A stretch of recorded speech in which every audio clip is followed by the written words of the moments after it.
Olá, me chamo Judson, sou estudante do curso de Pedagogia pela Universidade Potiguar, em Natal, Rio Grande do Norte. Juntamente com as demais colegas integrantes do grupo, nós fazemos parte do projeto internacional de extensão, que tem como título Educação no Século XXI. Esse projeto é uma parceria entre o Grupo Ânima do Brasil, representado pela Universidade do Sul de Santa Catarina, coordenado pela professora doutora Flávia Wagner, em parceria também com a Universidade Blaise Pascal da Argentina. Faremos agora um bate-papo, que este faz parte do projeto de extensão, na qual estamos na fase da formação continuada de professores. O bate-papo será feito pela nossa convidada, a professora Beatriz, que é mestra em Educação pela Universidade do Sul de Santa Catarina, licenciada em Química, Física e Matemática pela mesma universidade. Ela também possui especialização em Gestão Escolar, Interdisciplinaridade e Contextualização na Educação Básica, com a experiência de 18 anos na área da educação, atua como gestora escolar há 6 anos na EEB Martinho Alves dos Santos. Teremos também como debatedora a professora doutora Flávia Wagner, que é responsável pelo projeto de extensão. O bate-papo terá como tema a precarização do trabalho docente. Agora passo a palavra para a aluna Ana Paula, do curso de Psicologia, que fará a sua pergunta. Bom dia a todos, meu nome é Ana Paula, eu faço parte do curso de Psicologia daqui da UNA, de Catalão. Eu vou fazer uma pergunta agora. Na década de 1990, a prescrição dos trabalhos se manifesta através da redução de custos, certo? A expressão pela rocha de salário, mudança de direitos trabalhistas, enfraquecimento dos movimentos sindicais e alteração da jornada dos trabalhadores. Inicialmente, esse fenômeno não era tão associado ao trabalho docente. E, com isso, quais são os fatores que contribuem para a procrastinação do docente? Bom dia. Então, já iniciando, já agradecendo também essa oportunidade de eu poder estar com vocês, né, compartilhando a nossa pesquisa, que ela foi realizada no ano passado, concluímos, né, finalzinho do ano passado, que é onde trabalhamos, pesquisamos sobre a precarização, as condições de trabalho do professor e, consequentemente, o adoecimento dos nossos professores. Então, respondendo ali a Ana Paula, né, que ela vem nos questionando o que esse pensamento neoliberal, a gente diz que esse sistema capitalista realmente, né, a partir da década de 90, ele começou a influenciar de forma muito drástica e muito acentuada o trabalhador. E hoje nós sabemos que não somente nos trabalhadores em geral, mas principalmente no trabalho docente, também tem resultado numa forte precarização. E essa precarização, ela é resultado, ela se caracteriza pela uma má remuneração, pela baixa valorização dos nossos professores, condições de trabalho. Hoje é conhecido, isso nós conseguimos evidenciar com a pesquisa, mas também muitas leituras, que mais de 54% dos nossos docentes, eles trabalham com contrato temporário. E isso tem causado uma acentuada flexibilização, acumulação flexível, que chamamos assim conforme o nosso autor Ricardo Antunes. O que seria isso? Nossos professores hoje, eles precisam, para que eles possam ter um salário um pouco assim melhor, eles têm que trabalhar muitas das vezes mais de 2, 3 escolas. E isso acarreta para eles um grande acúmulo de trabalho, isso resulta num valor, muito acentuado na sua saúde, né? Eles têm aí muito estresse, muito cansaço mental. Então, além disso também, nós sabemos que eles têm muita insegurança. Eles passam o ano inteiro inseguros, com medo de estar perdendo aquele trabalho, porque ele é algo temporário, eles não têm uma estabilidade nesse serviço, né, nessa contratação. Fora isso, nós sabemos também que pelo fato de ter poucos investimentos, né, que a gente sabe que hoje a educação ela é olhada como uma mercadoria, tem poucos investimentos hoje na estrutura das escolas. Então, os professores também passam muita precarização na hora de atuar no seu trabalho, né? Eles não têm materiais suficientes, eles não têm, assim, condições para fazer o seu trabalho com qualidade. Então, a gente sabe que a precarização, ela resulta-se em inúmeros fatores. Então, né, para nós fazer aqui um resumão, seria, então, a parte da remuneração, a valorização desse professor, as partes da estrutura das escolas. Então, falamos sobre a parte salarial, temos também aí essa parte eles não têm essa estabilidade na contratação do seu trabalho. Eu acredito que seria isso. Maravilha, professora Bia. Peço licença aqui, eu sou a professora Flávia Wagner, né? Fui convidada também pelo grupo para poder a gente estar fazendo um debate a respeito dessa importante temática. E quero dizer que você aponta temas para nós super importantes e entender que a precarização do trabalho docente, como nossa própria colega disse, Ana Paula, ela nasce aí com o neoliberalismo na década de 1990 e que, lamentavelmente, essa estrutura de modelo empresarial ela é colocada dentro das escolas, né? Colocada no âmbito da produtividade, onde esse professor precisa, de uma certa forma, não dar conta apenas da sua disciplina, mas de várias questões burocráticas que estão aí colocadas. E eu lembrei agora até de uma frase, professora Beatriz, do professor Antônio Nova, que ele diz que a escola está se tornando um espaço transbordante. Que significa esse espaço transbordante? Aí ela está transbordando a sua finalidade. Significa que a escola hoje, além de ensinar, ela também está tendo que ser o pai e a mãe, muitas vezes, dessa criança, que essa criança, muitas vezes, chega sem uma referência de uma família, de um adulto. Essa criança, muitas vezes, ela não tem condições, ou seja, né, de ter condições físicas, muitas vezes, até mesmo de cuidados com a alimentação, de cuidados com a vestimenta. Essa criança, muitas vezes, ela precisa ser acolhida, alimentada.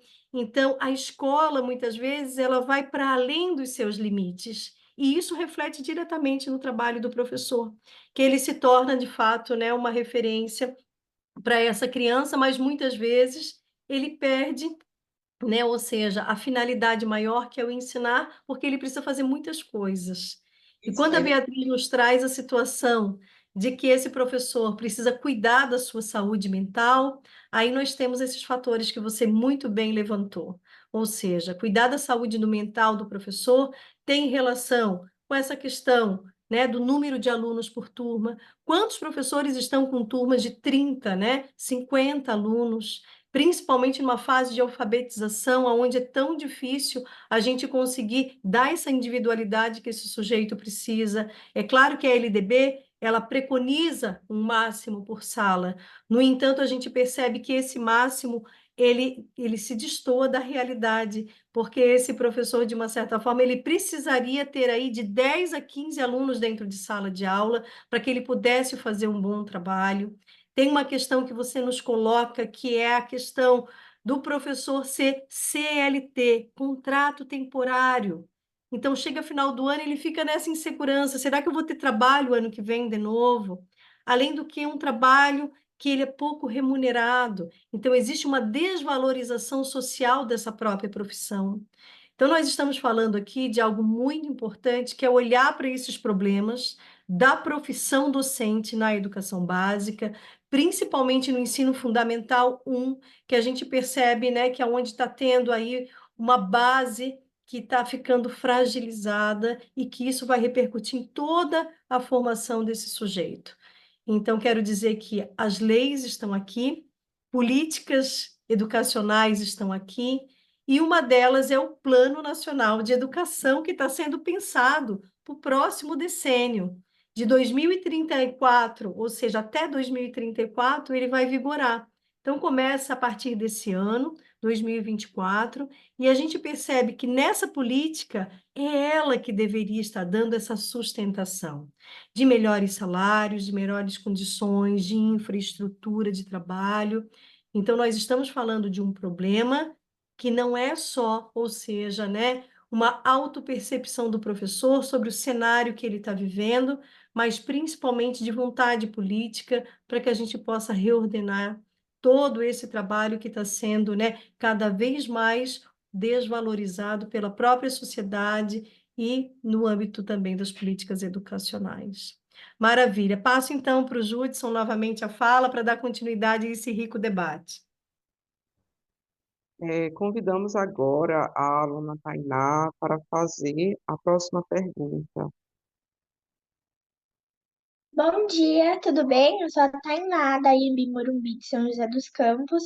Estou cursando psicologia e a minha pergunta é: durante a pandemia da Covid-19, a educação sofreu diversas mudanças e dificuldades significativas, como a necessidade de adaptação ao ensino remoto, que na época era o único método seguro para a continuidade das atividades de ensino. Na sua opinião, Beatriz, quais foram as consequências da pandemia de Covid-19 no trabalho docente? Oi, Tainá, bom dia. Então, a gente com certeza, isso é um assunto, esse é um tema bem relevante, né? Porque a gente sabe que, por mais que foi isso já passado 2 anos, mas ainda estamos enfrentando o Covid.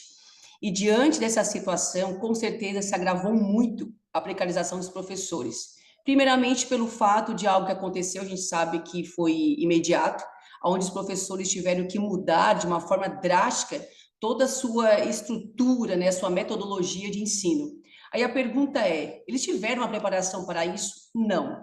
Então, vocês imaginam, junto com uma situação já que todos corriam, né, aquele risco de vida, tiveram que cuidar das suas famílias, eles tinham que estar em casa, junto com as suas famílias, trabalhando com uma tecnologia. A pergunta é: esses professores, eles tinham um acesso à conectividade necessária para fazer o seu trabalho? Nós sabemos que muita parte do Brasil não. Então, eles passavam por essa precarização, por não ter acesso à conectividade, não ter domínio da tecnologia, e aí muitos colocavam isso na época como culpa do professor, só que isso não era culpa do professor. Isso, na verdade, ela já fez parte de toda a realidade que esse professor estava enfrentando. Então, teve essa precarização no sentido de eles não conseguir estar fazendo seu trabalho com excelência, não por culpa deles, mas pelo fato da situação, da estrutura que até o próprio Estado, até o próprio sistema educacional não conseguiu estar oferecendo para esses professores. Fora o fato desses professores ficarem muito tempo diante desses computadores para planejar as suas aulas. Eles levavam muito mais tempo do que quando era presencial. Então, muitos reclamavam, além da ansiedade, do estresse, da depressão, eles tinham muitas dores mesmo na coluna, eles tinham muitos problemas relacionados com o caso de estar muito tempo trabalhando diante de um computador, muito tempo sentados. E fora isso, toda essa angústia, porque naquela época, quando teve o Covid, muitos professores foram dispensados. Por quê? Porque como nós fazíamos aulas virtuais, como se no presencial nós precisávamos, no caso de para uma turma, 12 professores. O que o Estado, o que o sistema educacional fez? Ele despediu todos os professores porque um só conseguia estar lecionando para uma turma no todo. Então, realmente, a precarização ela se acentuou de uma forma muito, muito grave, porque teve muito desemprego, muita instabilidade dessa forma e teve realmente uma acentuada gravidade na parte da saúde mental desses professores. Muita ansiedade, depressão, problemas mesmo na parte muscular desses professores. Então, a precarização, ela se acentuou. Claro que tudo isso, consequentemente, vamos falar um pouco da educação. A educação, nossos alunos, nossos estudantes também tiveram um prejuízo também muito, muito, muito grande. Então, seria isso, Tainá. Professora Beatriz, Tainá, eu quero dizer para vocês assim que a Covid-19, como disse a própria Beatriz, ela colocou uma luz nos problemas que já vinham acontecendo na escola. Então, ela mostrou que, olha só, existe o Comitê Gestor de Internet no Brasil. Em 2022, eles fizeram um levantamento muito interessante que mostrou que 42% das escolas de ensino fundamental e médio no Brasil não tinham acesso à internet. Então, ela denunciou um problema seríssimo. Como é que a gente está em pleno século XXI, sem ainda, ou seja, dando direito à conectividade? E isso, de uma certa forma, mostrou ainda mais sério o problema do ensino médio. Muitas escolas ainda só oferecem a questão do ensino médio. E isso chegou a 58% das escolas de ensino médio que não possuíam internet. E o grande problema que aconteceu disso tudo foi a evasão. Então, o ensino médio foi um dos que mais sofreram, por exemplo, né, com a perda de alunos com relação a essa realidade. No entanto, no trabalho docente, esse adoecimento que a Beatriz trouxe, porque os professores extrapolaram. Significa que eles tiveram que fazer planejamento para o aluno que vinha na escola, que não tinha internet. Então, esse aluno ia lá retirar o material para poder fazer em casa as atividades. Tinha aquele aluno que tinha acesso à internet. Então, o professor tinha que planejar para esse outro tipo de aluno atividades dentro de uma plataforma, sendo que ele não tinha curso nenhum, ele só trabalhava no presencial. Esse professor ele teve que fazer aprendendo ao longo do processo. Significa que extrapolou as 8 horas de trabalho. Ele trabalhava de 12 a 16 horas por dia para poder dar conta dessa diversidade, desse pai, dessa mãe dizendo: olha, eu não achei o vídeo, olha, eu não achei a atividade, olha, precisa agora corrigir individualmente para cada um. Existiam muitas nuances dentro desse universo que foi a Covid. Então, esse professor, muitas vezes, ele foi obrigada a usar uma tecnologia do dia para a noite, aonde ele teve que aprender a fazer vídeos no YouTube, a criar um canal, a ter que aprender a baixar, a criar link, a criar drive, enfim, foram muitas coisas que gerou uma estafa.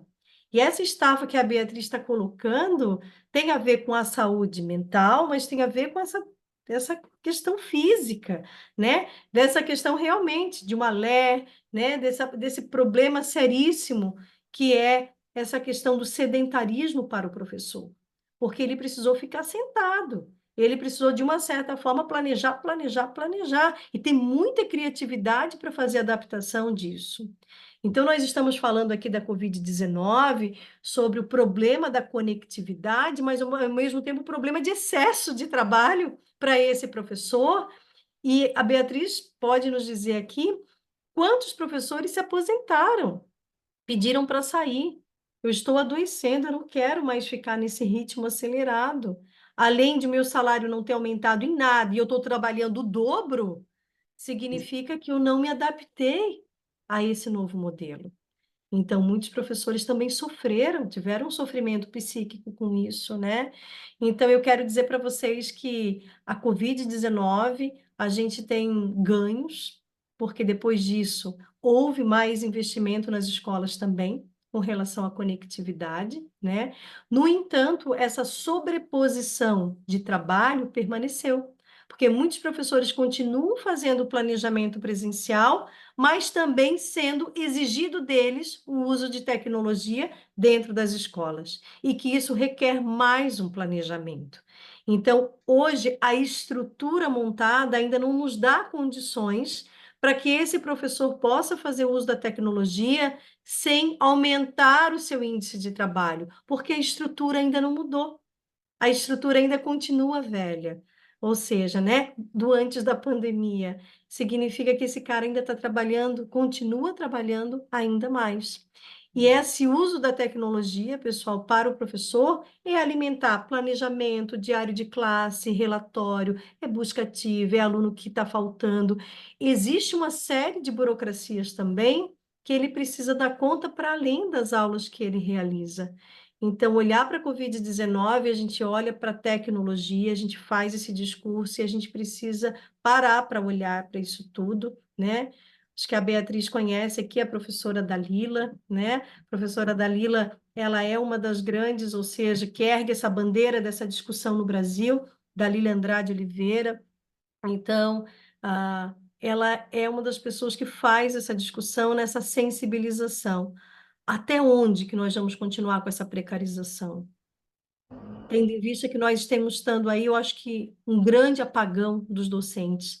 Até eu gostaria que a Bia pudesse falar um pouquinho o que é esse apagão docente da própria profissão que está acontecendo hoje no Brasil. Tem condições, Bia, de falar um pouquinho para nós a respeito? Hoje nós temos uma dificuldade, hoje como estou como gestora na escola, né, há 6 anos, a maior dificuldade que temos hoje é na contratação de professores. Nós não temos mais a clientela, não temos mais, a gente diz que esse material, como a gente fala, o carro-chefe, né, que são os professores. Os professores hoje não têm mais desejo, né, nossos alunos, a gente está em sala de aula, a gente pergunta, o que você vai querer fazer agora? Fazer Enem? O que tu vai querer fazer na faculdade? Qual vai ser o curso? A minoria quer ser professor. porque hoje não tem mais nada que seja atrativo para eles. Eles reconhecem, eles já sabem que os professores hoje não estão sendo valorizados. A gente percebe que, por certo, a gente vai conseguir falar isso até o final da nossa mesa aqui redonda, né? Porque hoje a mídia, ela é como se trabalhasse contra o professor, porque eles trazem um quadro completamente diferente da realidade. Os professores hoje não são mais reconhecidos pela sociedade, os professores hoje não são valorizados, têm a remuneração muito baixa, eles têm, como a professora Flávia colocou, nós temos uma intensificação do trabalho, né? O Covid, ele simplesmente intensificou o que já acontecia. Nós temos, também foi legal, interessante trazer de volta, quando nós falamos uma quantidade muito excessiva de alunos na sala de aula. Vocês não têm noção quanto é difícil fazer um desdobro hoje de uma turma, porque tudo está relacionado com o pensamento neoliberal, é tudo voltado para o capital, eles querem economizar o máximo possível. Então, hoje, nossos alunos, eles têm consciência do trabalho quase que escravo que o professor tem que fazer, o trabalho polivalente que esse professor tem que fazer, essa função polivalente, quer dizer, 1000 funções para um único salário. Então, hoje, realmente, temos apagão dos professores. Nós não temos mais. Professor de física está faltando, não encontramos. Nós temos vagas hoje que não estão sendo preenchidas. Então, estou indo para chamadas públicas. O que quer dizer isso? Qualquer professor, com qualquer formação, pode estar assumindo uma vaga de física. E isso nós sabemos que, com certeza, vai resultar numa má qualidade da educação. Então, realmente, o apagão, ele está realmente aí muito transparente, muito evidente, por falta mesmo de valorização da profissão. Maravilha, Beatriz. Muito obrigada por ter abordado esse tema. Quero passar aqui de novo a fala para o Judson, que está aí mediando o nosso bate-papo. Com você agora, Judson. Então, convido agora a estudante Ana Júlia, que é também do curso de Pedagogia, para fazer a sua próxima pergunta.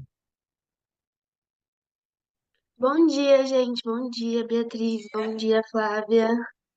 Bom, por fim, eu queria falar que grande parte do sistema educacional ao longo do tempo foi demonstrando mudanças com novas exigências pedagógicas, e assim os educadores ficam em uma posição de desamparo e insegurança.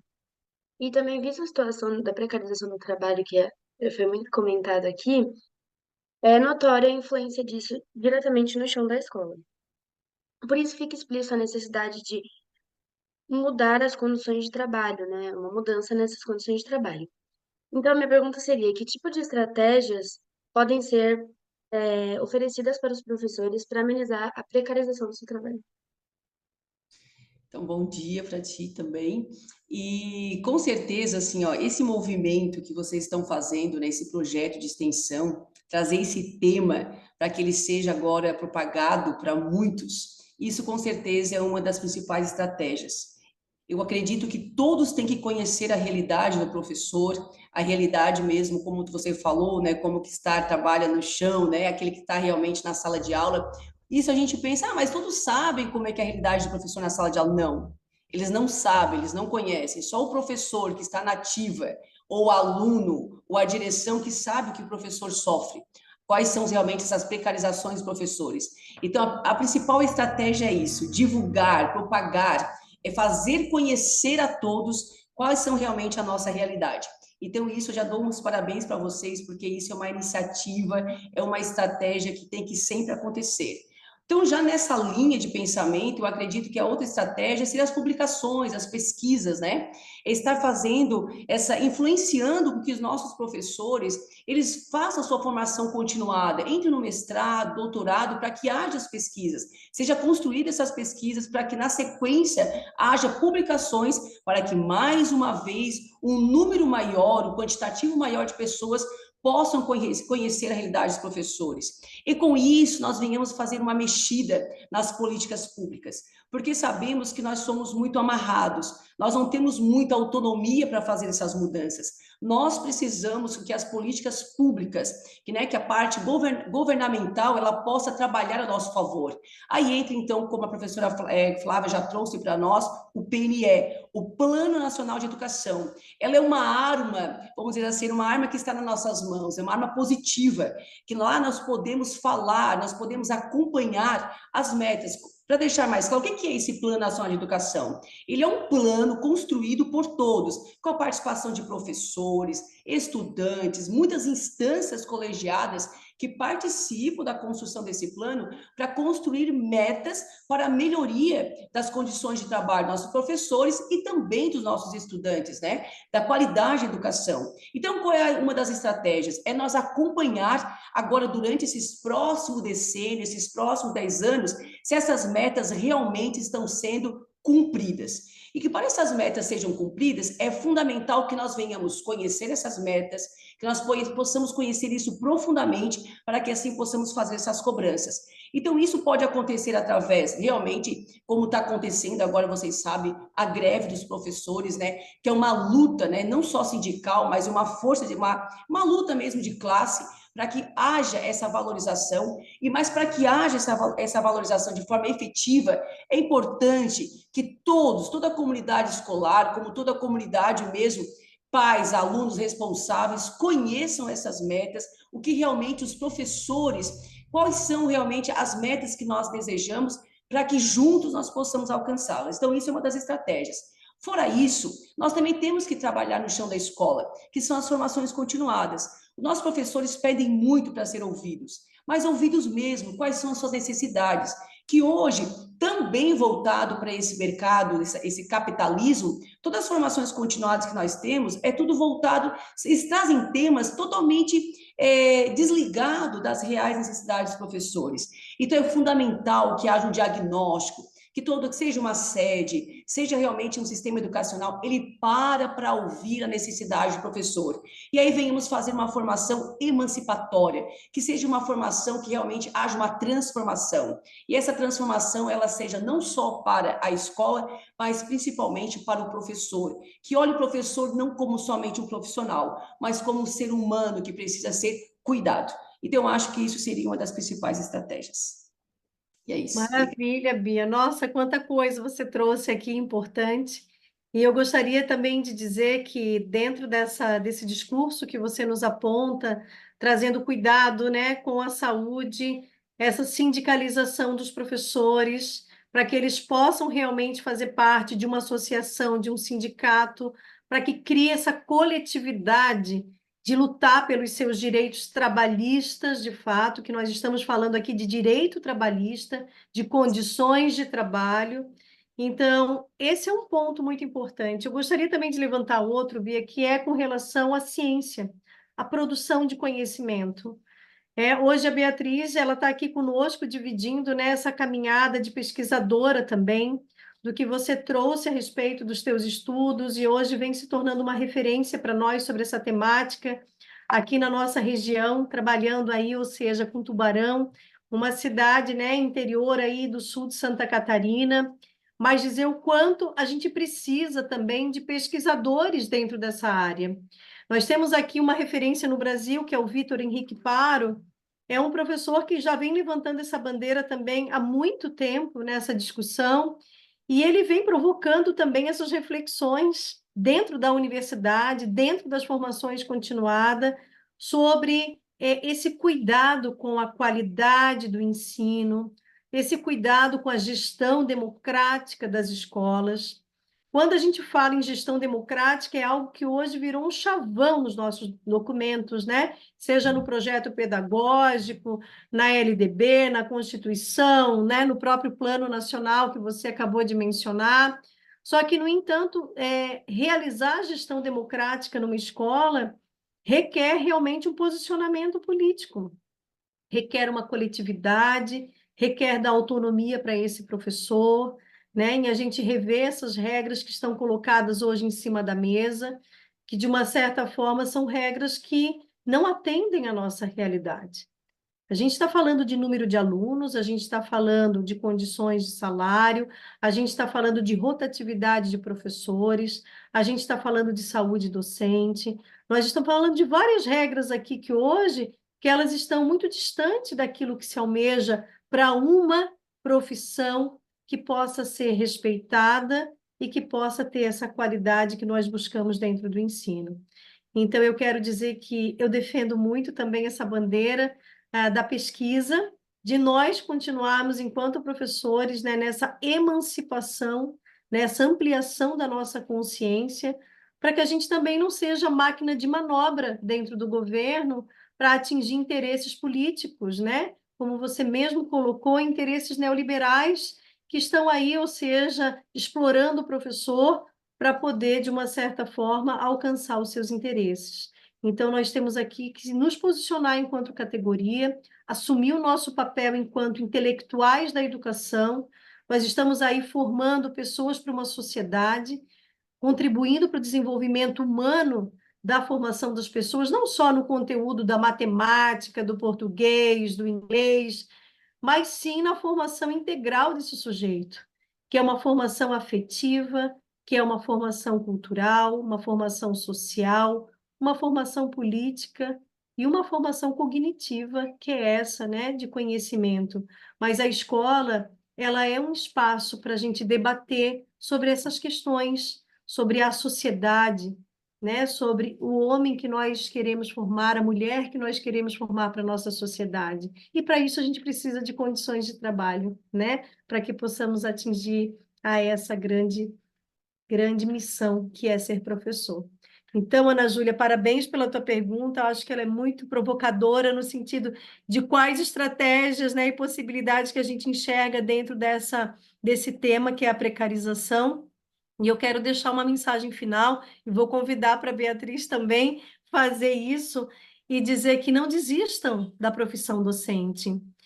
Eu sou professora há 24 anos e eu quero dizer que esses 24 anos como docente, eu tenho muitas realizações comigo. E essas realizações têm muito a ver com essa inquietação. A inquietação de não parar de estudar, a inquietação de continuar pesquisando, a inquietação de querer ocupar o meu espaço dentro da sociedade como realmente um sujeito intelectual que está aqui para provocar reflexões no outro, para ajudar a nossa sociedade a se desenvolver através do meu trabalho. Então, fica aqui também essa voz de esperança para que a gente também possa mudar essa realidade nesse coletivo. Bia, passo para ti, então, essa provocação para depois a gente, então, fechar com o Judson aqui com chave de ouro. Eu reafirmo o que a Flávia falou, né? Mas da mesma forma, eu sou apaixonada pela minha profissão. Hoje estou como gestora, mas sou professora. Amo o que faço, porque sempre digo que nós estamos ali com as ferramentas, né, nas mãos. Nós somos mediadores não só do conhecimento, mas mediadores desse despertamento, né, do saber do aluno, direcionar realmente nossos estudantes e mostrar para eles que a carreira profissional docente, ela ainda é uma carreira de sucesso, porque ainda somos capazes de transformar o ser. Nós somos ainda capazes.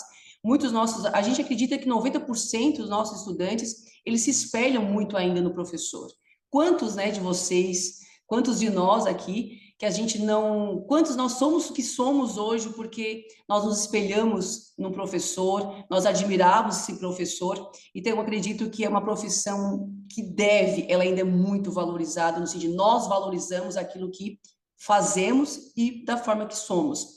Então é isso que eu digo, né? E eu queria deixar assim também, quando eu falei do PNE, eu lembro que isso foi uma inquietação nossa, nosso grupo de pesquisa. Quando a gente fala assim, vamos à luta, né? Vamos intervir, vamos colocar a voz aí nos microfones.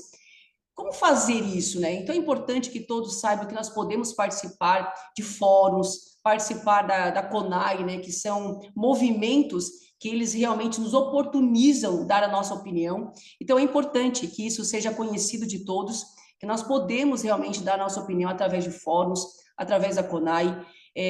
Temos aí as ouvidorias. Então vocês têm, né? Vocês são jovens e os demais que vão estar nos ouvindo, nós temos esse direito de participar, colocar aquilo realmente que nós pensamos, nós acreditamos, para que a educação realmente ela venha aí cada vez mais se desenvolver com qualidade. E é isso. Maravilha, Judson. Então tá contigo aí para fazer o fechamento da nossa mesa. Então, agradecemos a presença de todos e todas, em especial, né, da professora Beatriz, como também da professora Flávia, né, que é a nossa coordenadora do projeto, né, de extensão. E esperamos que os professores de educação básica, tanto do Brasil quanto da Argentina, possam assistir esse conteúdo que foi tão bem trabalhado e também possam contribuir com os comentários para também reflexão sobre a sua profissão docente. Muito obrigada a todos.